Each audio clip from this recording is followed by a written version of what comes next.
नमस्कार विद्यार्थी मित्रांनो, lesson number 5 operations on rational numbers या लेसन मधील प्रॅक्टिस सेट 24 आपण सोडवणार आहोत. Right the following rational numbers in decimal form. खालील परिमेय संख्यांचे दशांश रूप लिहा. त्यामधील पहिलं उदाहरण आहे 13/4. 13/4 या रॅशनल नंबरचे डेसिमल फॉर्म लिहिण्यासाठी आपल्याला यांचा अगोदर भागाकार करावा लागेल. 4 ने 13 ला डिवाइड करूया. 13 can be divided into 4 equal parts. So the quotient is 3. Write 3 on the top of 1. 4 3s are 12.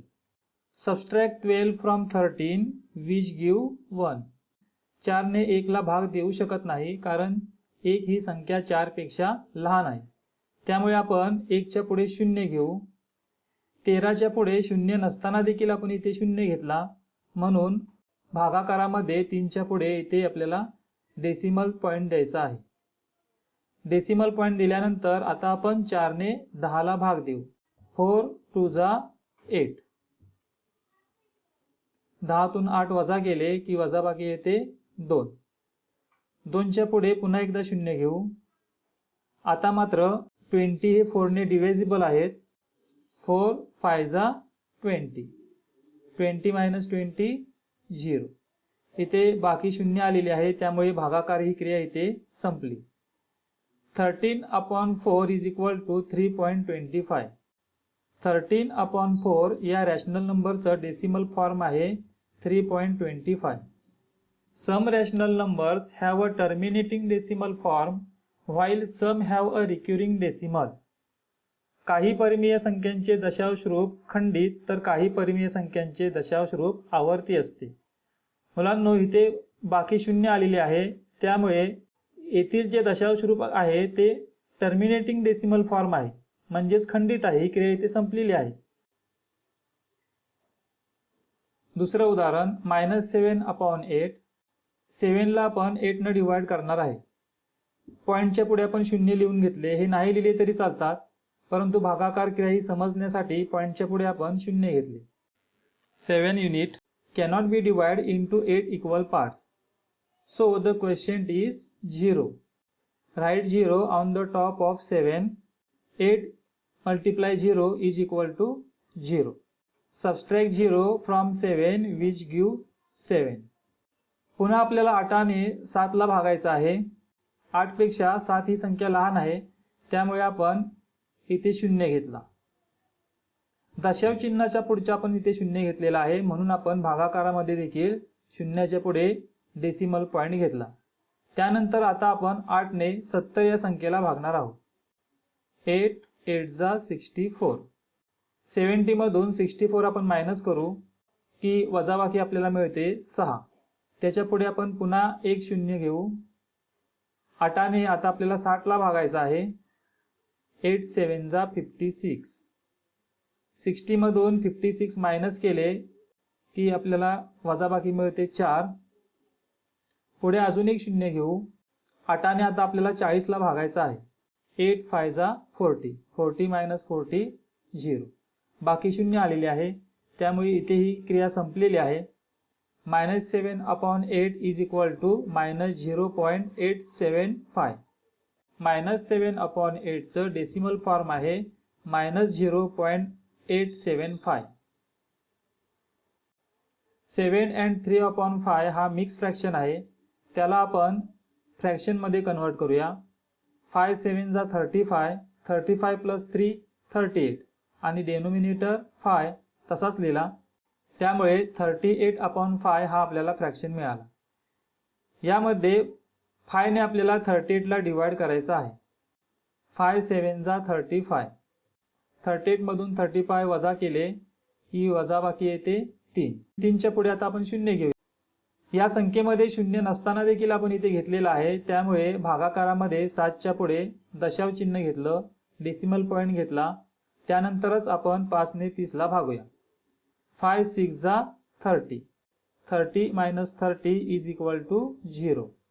7 and 3/5 या रॅशनल नंबरचा डेसिमल फॉर्म आहे 7.6.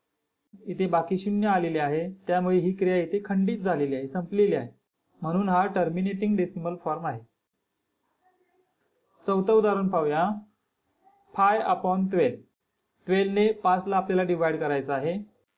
5 unit cannot be divide into 12 equal parts. So question is 0. 12 into 0 is equal to 0. 5 minus 0 is equal to 5. इथे आता 12 ने 5 ला भाग जाऊ शकत नाही, कारण 12 पेक्षा 5 ही संख्या लहान आहे, त्यामुळे 5 च्या पुढे आपण 0 घेऊ. 12 ने आता आपण 50 या संख्येला भागूया. भाज्य संख्या म्हणजेच डिव्हिडंडमध्ये 0 हा अंक नसताना देखील आपण इथे घेतलेला आहे, त्यामुळे भागाकारामध्ये इथे डेसिमल पॉइंट येईल. त्यानंतरच आपण 12 ने 50 या संख्येला भागूया. 12 4 जा 48. Subtract 48 from 50 which give 2. या 2 च्या पुढे पुन्हा एक 0 घेऊया. आता आपण 12 ने 20 ला भागणार आहोत. 12 1 जा 12. 20 मधून 12 वजा झाले की वजाबाकी येते 8. त्याच्या पुढे पुन्हा एक 0 घेऊ. 12 ने आता आपण 80 ला भागणार आहोत. 12 72. 80 मधून 72 मायनस केले की वजाबाकी येते 8. 8 च्या पुढे आपण 0 घेऊ. 12 6 जा 72. पुन्हा यांची वजाबाकी केली तर वजाबाकी येते 8. मुलांनो, ही जर क्रिया आपण पुढे अशीच करत राहिलो तर भागाकार 6 येणार आहे आणि बाकी 8 येत राहणार आहे. त्यामुळे ही क्रिया आपण कितीही करत राहिलो तरी ती न संपणारी आहे. A single digit or a group of digits occur repeatedly on the right of the decimal point. This type of a decimal form of a rational number is called the recurring decimal form.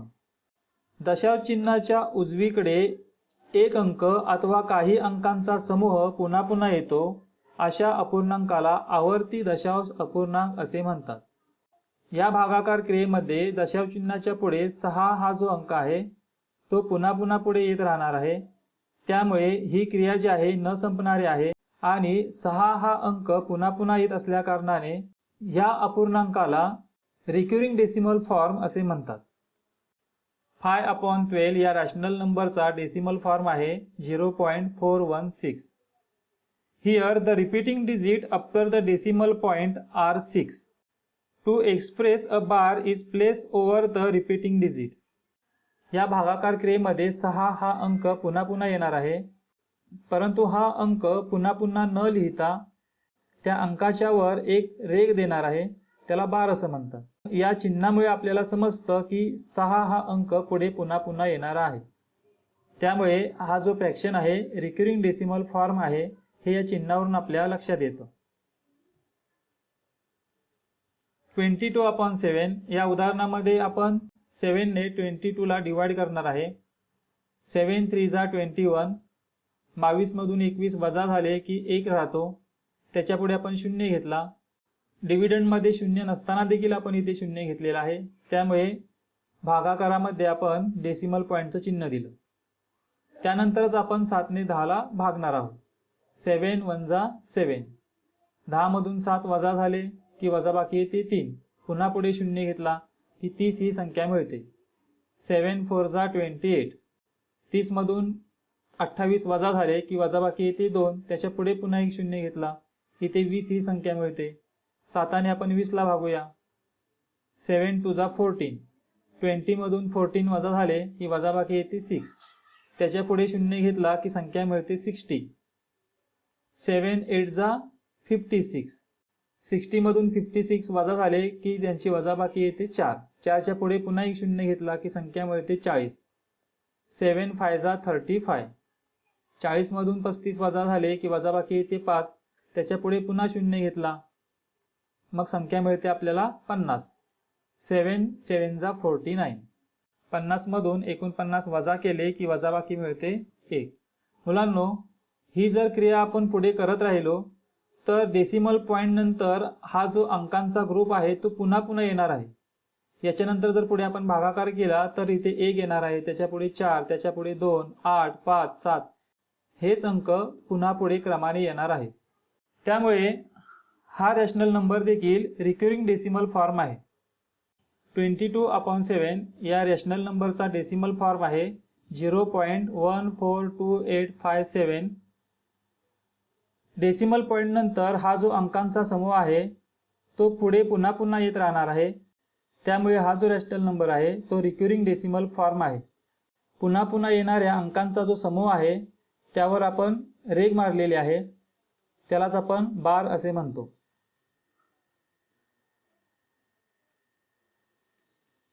Four upon 3. इथे आपण 3 ने 4 ला divide करणार आहे. 3 ने आपण 4 ला भाग देऊ शकतो कारण 4 ही संख्या 3 पेक्षा मोठी आहे. 3 1 जा 3. 4 मधून 3 वजा केले की वजाबाकी ते 1. पुढे आपण 0 घेतला. डिव्हिडंड म्हणजेच भाज्य संख्येमध्ये 0 नसतानाही आपण इथे 0 घेतला, म्हणून इथे आपण डेसिमल पॉईंट दिला. त्यानंतर आपण 3 ने 10 ला भाग देऊ. 3 3 जा 9. 10 मधून 9 वजा झाले की 1 येतात. त्यापुढे आपण 0 घेतला की 10 ही संख्या मिळते. 3 3 जा 9. 10 मधून 9 मायनस केल्यानंतर 1 हा आपल्याला रिमाइंडर मिळतो. यापुढे देखील आपण भागाकार क्रिया करत राहिलो तर रिमाइंडर आपल्याला 1च मिळेल आणि भागाकारामध्ये मात्र 3 हा अंक पुढे पुन्हा पुन्हा येत राहील. त्यामुळे ही क्रिया आपण इथेच थांबवूया. 4/3 या रॅशनल नंबरचा डेसिमल फॉर्म आहे 0.3. डेसिमल पॉईंट नंतर 3 हा अंक पुन्हा पुन्हा येणार आहे, त्यामुळे 3च्या डोक्यावरती आपण रेघ मारली. त्यामुळे हा रॅशनल नंबर डेसिमल रिक्युरिंग फॉर्म आहे हे आपल्या लक्षात येतं. शेवटचं उदाहरण पाहूया. 7/9. 9 ने आपण 7 ला डिवाइड करूया. 7 unit cannot be divide into 9 equal parts. So question is 0. Write 0 on the top of 7. 9 into 0 is equal to 0. 7 minus 0 is equal to 7. Subtract 0 from 7 which gives 7. आता आपण या 7 च्या पुढे 0 घेतला, त्यामुळे संख्या मिळाली 70. 9 ने आता आपण 70 ला डिवाइड करूया. 9 7 जा 63. 70 मधून 63 वजा केले की 7 शिल्लक राहतात. त्याच्या पुढे आपण 0 घेतला. आता आपण 9 ने 70 या संख्येला भागूया. 9 7 63. 70 मधून 63 वजा केले की पुन्हा इथे बाकी शिल्लक राहते 7. अशा प्रकारे ही जर क्रिया आपण पुढे करत राहिलो तर भागाकारामध्ये पॉईंटच्या नंतर 7 हा अंक पुन्हा पुन्हा येणार आहे आणि बाकी 7 शिल्लक राहणार आहे. त्यामुळे ही क्रिया आपण इथे थांबवूया. 7/9 या रॅशनल नंबरचा डेसिमल फॉर्म आहे 0.7. 7च्या डोक्यावर आपण रेघ मारलेली आहे. याचा अर्थ हा रॅशनल नंबर रिक्युरिंग डेसिमल फॉर्म आहे. 7 हा अंक दशांश चिन्हानंतर पुन्हा पुन्हा येत राहणार आहे. या क्रियेमध्ये दशांश चिन्हानंतरचा 7 हा अंक पुन्हा पुन्हा येत राहणार आहे. मुलांनो, या व्हिडिओच्या माध्यमातून आपण प्रॅक्टिस सेट 24 सोडवलेला आहे. पुढील व्हिडिओमध्ये आपण प्रॅक्टिस सेट 25 सोडवणार आहोत. धन्यवाद.